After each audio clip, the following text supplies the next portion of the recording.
I came from the mud. There's dirt on my hands. Welcome to Build an Iconic Life podcast.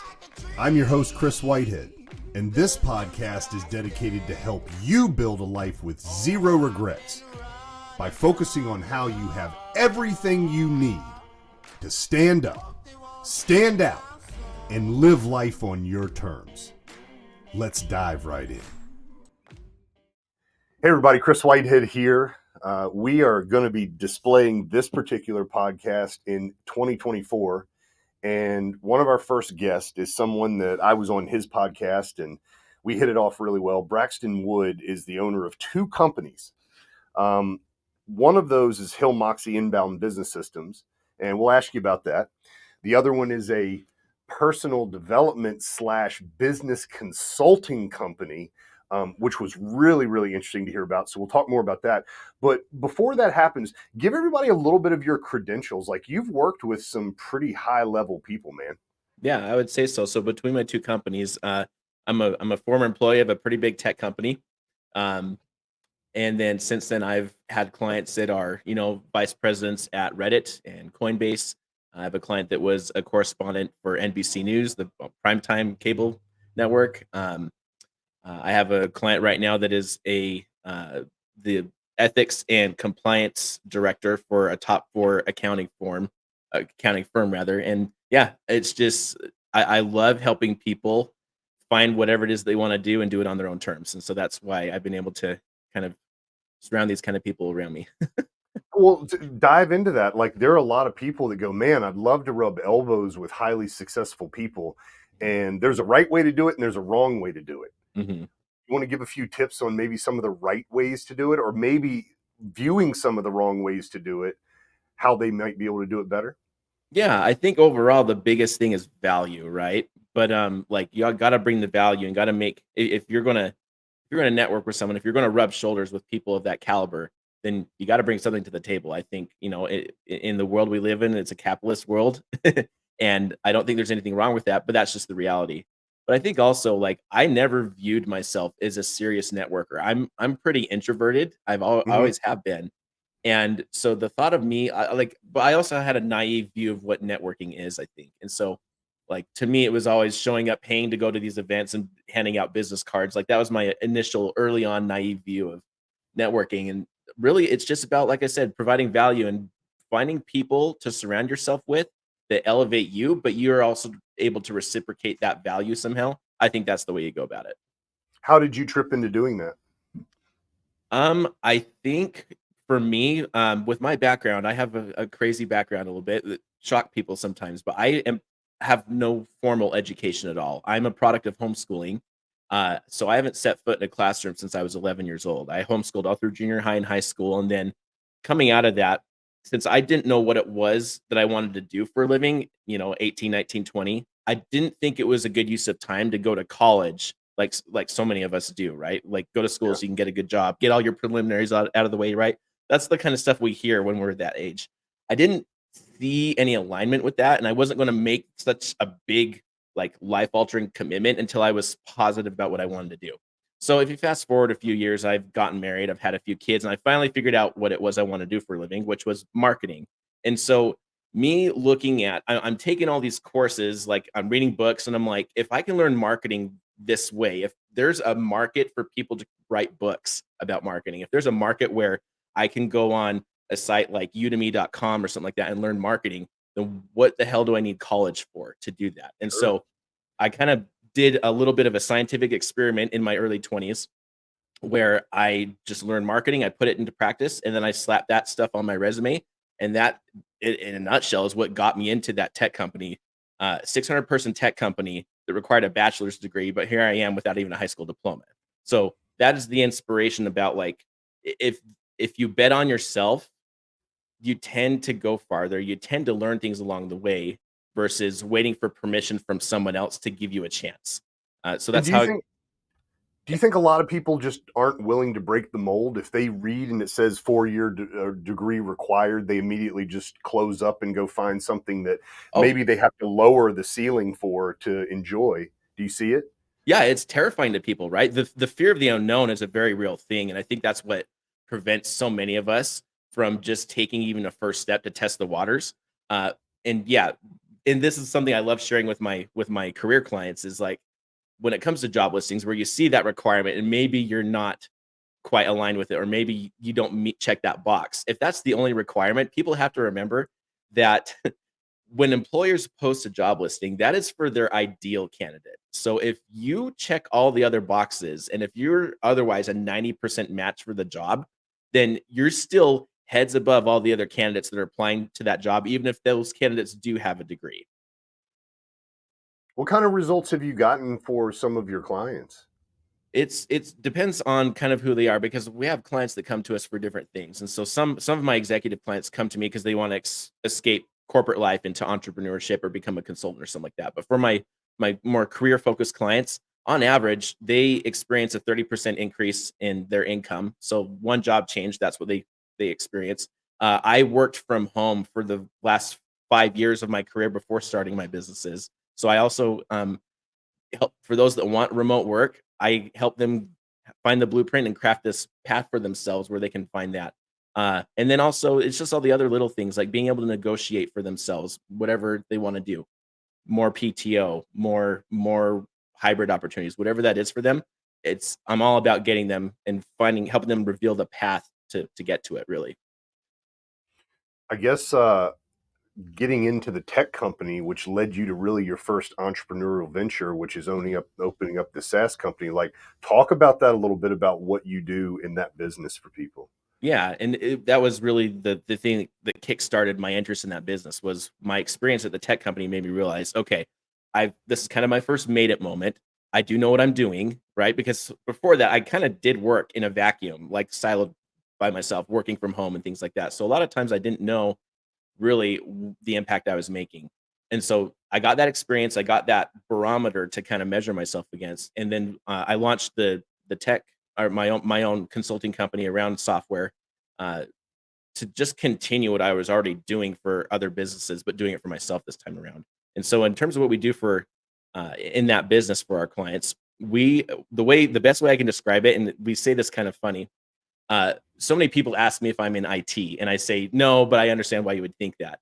So what we do is we are a managed service provider for inbound marketing. So just like IT companies tend to be managed service providers, we do that, but for all your inbound marketing. So that's your funnels, that's your email marketing, that's your CRM stuff, that's webinars, all that type of tech that helps you convert higher, helps you bring in more customers, bring in more leads. We're all about that kind of stuff.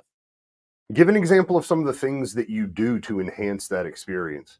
Yeah. Because I So know a lot of we. people that have CRMs with huge database, Mhm. and they're not making $1 per email. You know what I Mm. mean? Yep, absolutely. So one of the biggest things that I think one of the most interesting projects we've ever worked on was we actually there was a marketing agency for a niche industry. They did about 15 million a year. And one of the things that they saw was we get plenty of leads. Like leads aren't the problem, but we got to be able to optimize our conversion rate on them. And so one of the things that they tasked me with is to build a system and a process that increase the productivity of their sales team. And so the way we did that was it's really convoluted to try and explain, but we basically built a system where not only does it like assign you a task to call somebody at some point, but based on either a sales cycle, like if the owner wanted leads to be touched on or called or texted or whatever every 12 hours, every 24 hours, every 48 hours, the system would queue that lead up for the rep. And so if they weren't showing up in the list, the rep knew that it wasn't time to call that particular lead yet, either based on, whatever criteria. And so what we found is when we built this system where the owner gave us this schedule of how they wanted the leads to be touched on by the sales team, and the sales team had some bandwidth to deviate and schedule their own calls outside of that cadence when necessary, it increased their sales call volume by 20% on a daily basis. And so imagine being able to make 20% more sales touches, whether that's texts or emails, even or phone calls. So a huge increase to the bottom line of a company that was now getting 20% more touch points out to their list, out to their leads. And imagine like if your conversion rate is already at like a 2% of the leads you get, even that could be huge for a company that's of that caliber.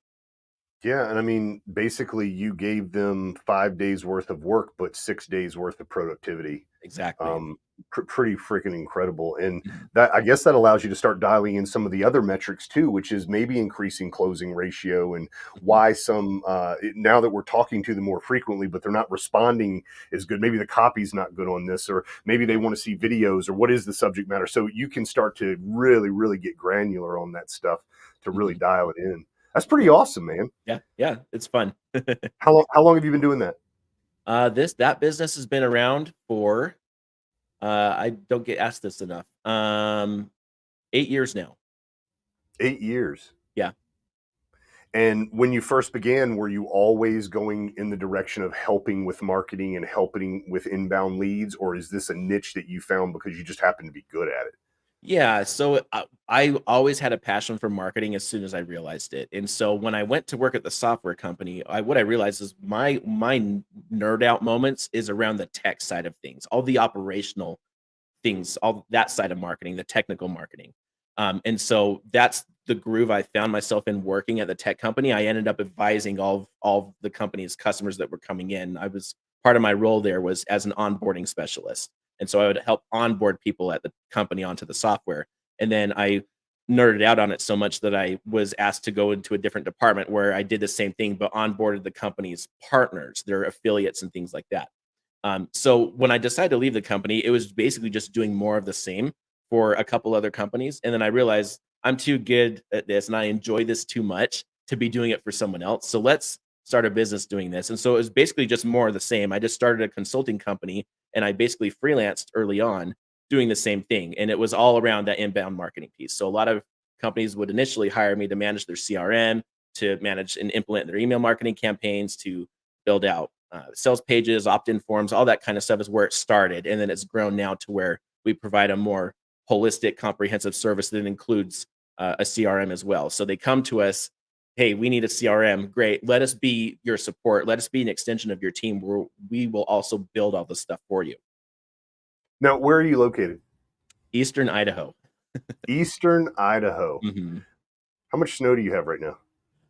I'm normally there's about 6 feet of snow on the ground, but it's been a very mild winter, and so there's just a few inches right now. Yeah, it's an El Nino year, I heard, and we're having the It same thing is. in New England. Like we have a lot of rain and Mhm. some definite flooding, but the snow is held off. I'm actually okay with that. Yeah. As you're coming into 2024, what do you see from last year that you can personally improve upon inside of your business? And the reason I'm asking that is I love to get guests on here that are high powered, that do Mhm. really, really big things. And instead of always telling what others should be doing, maybe it's some of the realizations that we've had that we can implement that'll actually touch someone too. Because I think what goes around comes around. I also think what's happening to one of us is happening to quite a few of us. Yeah. So, with that being said, what are some of the things, or what's at least one thing going into 2024 that you want to improve upon? Yeah, I think just in this last quarter of this year and now going into the next year, I've between my 2 companies, I've doubled my staff. And so I need to be able to delegate what I'm doing and be able to trust other people to execute on it. And like something that I always remind myself is they're not going to do it right. They're not going to do it to the best of their ability. They're not going to do it perfectly the first time, the second time, or the third time around. But you got to allow people to, in order to delegate, you got to allow them to make mistakes because me being someone like the way I look at it is like I made a ton of mistakes not having the traditional route of education. And so Sure. I know it's important to learn from those mistakes and being able to delegate and then allow people that forgiveness and that bandwidth to make little mistakes so that we can learn and correct them and then improve. That's going to be my biggest thing coming to this year because I have way too many projects and too many other irons in the fire to not have help to do it by myself. So, I was literally standing in this room in the office today with a client, and I was talking about jumping over to the line of delegation. And I remember when I finally made that decision, things didn't magically get easier in business. In fact, yeah. I kept wanting to get pulled, like, to straddle the line, part integrator, part visionary. I fix everything. But I told him I eventually just had to make that decision that no matter what, I'm going to use communication as a tool. And one of the things that I read in a book was that it's about 70% is what we should expect one of our good employees to perform compared to our level. So if they're performing at 70%, we can help increase them. Anything under that, and you might need to be a little bit worried.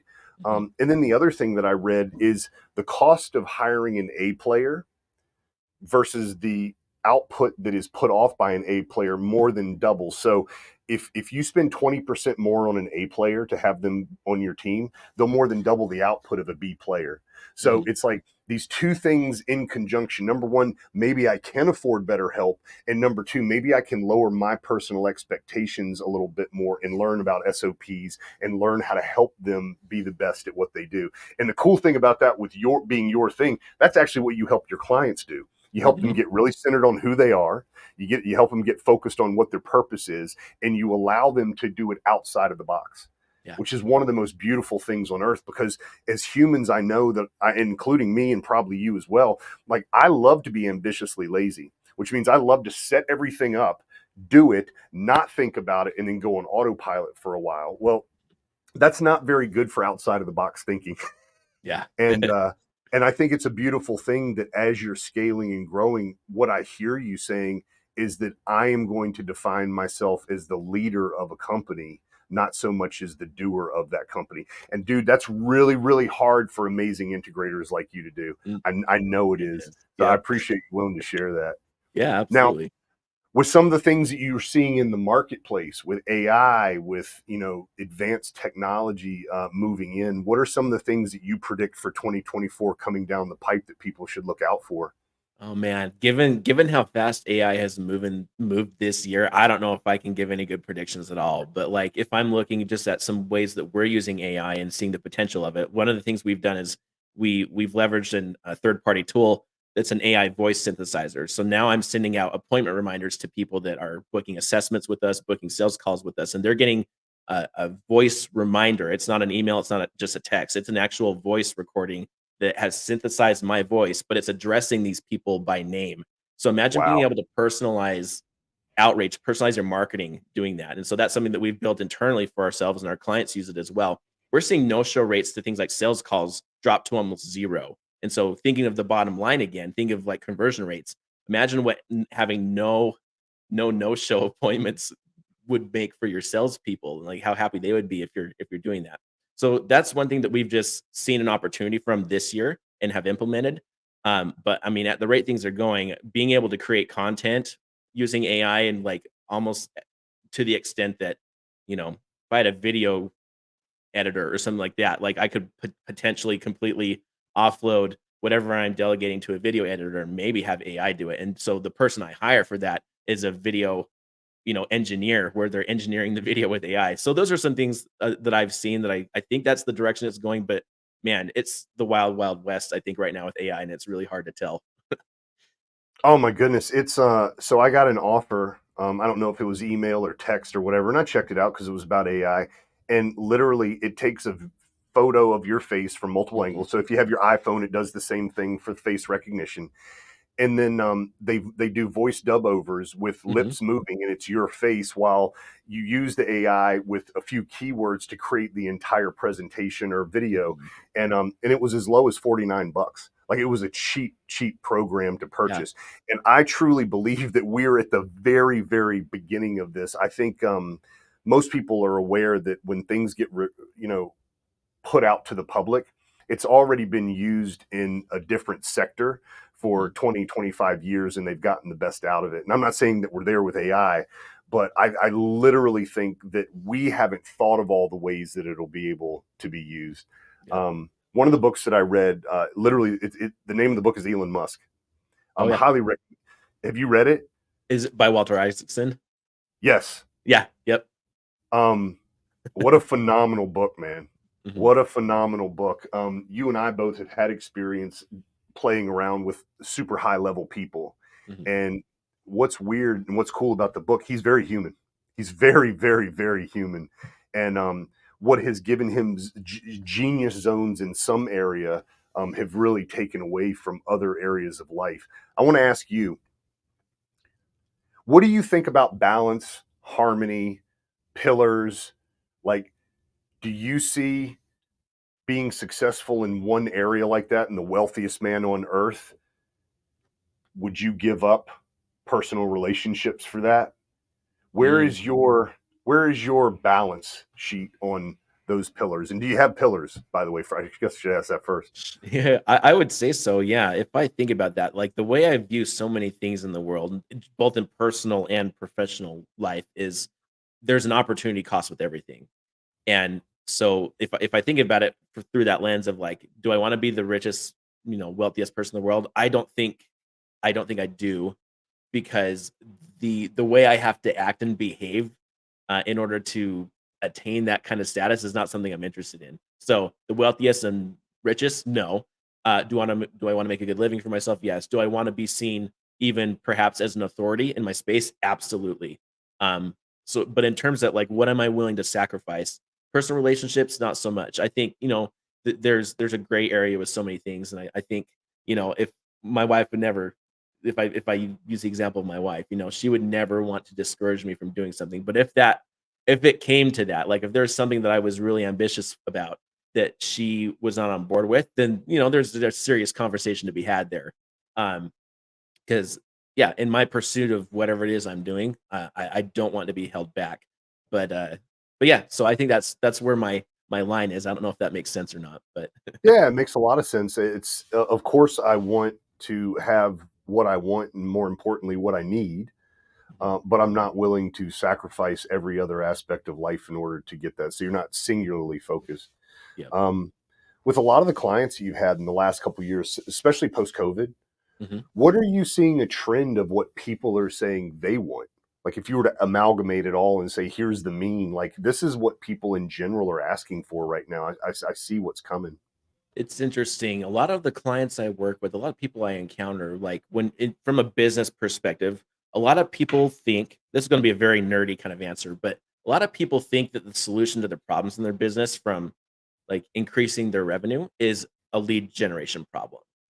And so when they come to me and they may be just barely understanding this concept of inbound marketing or conversion rate optimization, they're still kind of hung up on looking at it from that lens. Is like, oh, it's all about more leads. And so because of that, because of they may be learning this new concept, they're looking for silver bullets a lot of the time. And what I do is very in the weeds. What we do as a company is very in the weeds. In fact, I just had a client yesterday that emailed me, and he wanted me to give him a quote on a bunch of things that he wanted, different workflows he wanted to build in the CRM and things like that. And but a one sentence explanation of what you want done doesn't tell me everything I need to know to build it for you. And so that's the thing I see most companies and most business owners struggle with, is if you're not a nerd like myself, then you may not be understanding or realizing all the things you got to get into the weeds about in order for someone like us to really build you an effective system, an effective process that you can just set and forget and then optimize along the way. When you So you have different levels of clients come to you, Yeah. right? Mhm. Um, what are do you have like three different levels of clients? Like number one, they do need help with branding and they need lead generation, Mhm. because a lot of people probably do come to you because of what you just said. Right. That leads to a mid-level client, which is, well, we can probably increase some lead flow, but you have some leads coming in now. Let's talk about how we optimize those better. Mhm. And then you probably have what you talked about on the third level, which is you have clients with too many leads. Mhm. You're just trying to fully help them optimize the leads they have and get the most value from the people that are working for them. Is that kind of the three levels that you work with? It's close. So we actually don't view ourselves as a marketing company in the sense that, like, we don't do lead gen at all. We don't help you with your ads. We don't manage your ads, nothing. We do everything once you get the lead, or in order to capture the lead. So anything Okay. from the funnel onward. So yes, we'll set up your pages if you want. We have some best practices around what a good highly optimized sales funnel looks like, and we can build that for you. But anything before that, we have people that we'll refer you to if you want Facebook ads or something like that. We are all about where we shine, where our superpower is once you get the lead, what are all the cool, amazing, high converting things we can do to get them to become a customer? Talk a little bit about, you worked for Infusionsoft for a while, didn't you? Correct. That's a tech company. Yep. Um, Talk about working with them. That's an intense company. They're amazing. Uh-huh. I saw because one of my best friends, Tom Keenan, was also trained by them. He paid him like 18 grand to go get trained Mhm. over a week. But he showed me they had a mind map of all of the employees and what their duties were, and they didn't Mhm. have any of them in place. And he goes back a year later, and the entire thing is 100% filled out exactly like they said it would. What was Mhm. your experience working with that company? Oh, this is hard to talk about a little bit. They oh man, I mean, I have a hard time being truthful about this, but Okay, um, it's fun for me to say that, like, because of what I do in my software and consulting business now, I'm a competitor to my former employer, sure. and because of like they created the category in that space. They were the first marketing CRM for small businesses, right? And there's a bunch of other copycats and competitors that came out since then. And I think because of that, honestly, my former employers lost their way a little bit. They have half the amount of staff that they used to when I worked there. Um, and I think that they're struggling to really get a pulse on who their customer is and how they can help them. And it's a struggle for them. So that's a lot of that when I worked there in terms of what my experience was. I met a lot of great people. Some of them are still my dearest friends. But as a company, there, there's a few too many cooks in the kitchen and a few too many shareholders. They've done 5 rounds of funding and have, Oh, in my opinion, have squandered all of it. They haven't grown at all as a result of it. So anyway, that was what my experience was like. A lot of feeling confused and lost, which is ultimately, if I'm being quite honest, why I left the company. I mean, it's fair, and it's not. I don't take what you're saying as speaking ill. I've had experiences, even in my 25 years as being an entrepreneur, I've had experiences with people that were not what I would call like stellar positive, but they were hella learning lessons, man. Because Yes. I didn't have to be the one to pay to learn that lesson, and sometimes being the one that was being affected by that lesson, it sunk in a lot deeper than the one even just paying for that lesson. Mhm. I think you said it in a really positive way, and it also allows you to round the wheel better, which is what entrepreneurism is about. You know, yeah, some entrepreneurism is about creating a whole new type of wheel, um, but most of it is finding how to add more value for the same dollar or more if it costs more, but more value to the marketplace. And Mhm. I mean, you played with the big dog. That was the whole point of bringing that up. It's not like you worked for mom and pop CRM company. Anybody that's actually ever seen Infusionsoft, we refer to it in the marketing world as Confusionsoft, but and I have for almost a decade now. But anybody that sees the robustness of that platform, Mhm. you could get lost in the weeds for the remainder of your life, I believe, inside of their platform. Mhm. It's Yeah. pretty intense. How many people were there when you worked there? A couple Roughly hundred? 600. 600. Okay. Roughly, yep. And they've gone down to half that size now. Yeah, unfortunately, yes. And it also leaves the opportunity on the table for people like you who understands who their ideal client is and how to deliver the best value for the money too. Because the other part about that particular company is they aren't inexpensive to play with. I Mhm. promise you that. That's a full time commitment Yep. when you start using Infusionsoft. Uh, what are some of the things that you're planning on doing fun in 2024? Because that's another part of being an entrepreneur that we often Yeah. miss.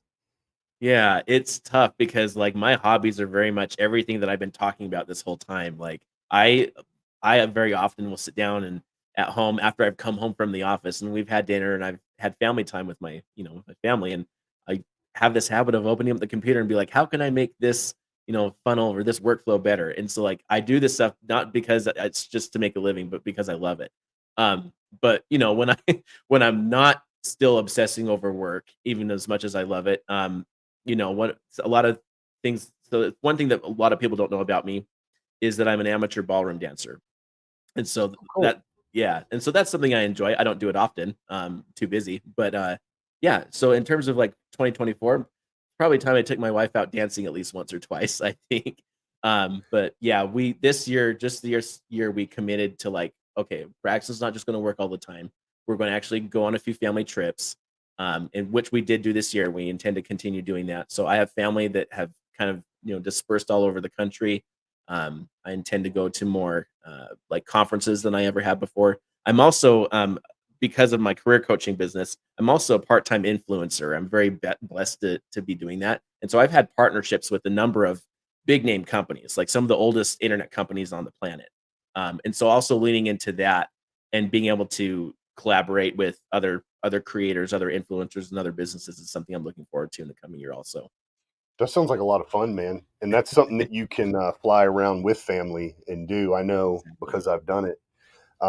It's funny that you say dancing. So I got Robin and I dancing lessons, Western swing, Okay. and she is over the moon excited. She was like, "I'm ready to go now." I said, "No, it's at the lady's house. We have to wait until after the first of the year before we have to let her get through the holidays." But I think I was on TikTok, and I see a modern song, not quite hip hop, but they were definitely doing swing dancing to it. And I showed it to her and she fell in love with it. And I was like, all right, time for me to stretch me outside of my comfort zone and see if I can actually have somebody teach me how to dance. So I'll keep you updated on that, man. I would love to hear that. If you ever get like into that and like you're looking for more, my two favorite dances are West Coast swing and then a style of dance called the New York hustle. And they're more of a technical type of dance, but I love that stuff so much. It's my favorite. Yeah, when they paired it with a slightly faster beat, Uh-huh. There were just a couple moves that people did that when it was pulled off, I was just like, oh, if I could do that, that would feel amazing. So I'll either look like an albatross trying to fly, or we'll get somewhere in the middle. But I'll Yeah. keep you posted, man. Yeah, that'd be awesome. Yeah, the secret to social or ballroom dances, as long as you're making the lady look good, then you're accomplishing what you're out to do. Okay, brother. Thank you for that little tip of advice. And I appreciate you coming on the show. And we'll make sure we leave your information so that everybody can connect with you. If people wanted to go directly, though, I want them to be able to hear it from your voice. If they want to connect with you directly, what's the best way for them to find you? Honestly, I have a page. If you go to braxtonwood.vip, on there, that's where all my stuff is. My socials, both my companies, it's all there. braxtonwood.vip. That's awesome, brother. We'll make sure we put that on there. I'll keep you updated about these dance lessons, man. Sounds good, Chris. Thank you. See you, everybody. Take care. I came from the mud. There's dirt on my hands. Strong like a tree. There's roots where I stand. Hey friend, if you enjoyed listening to this podcast, please leave a review and subscribe to catch future casts. If you really enjoyed this episode, make sure you share it so others can benefit from it as well. I'll see you in the trenches. Try to catch me howling at the moon.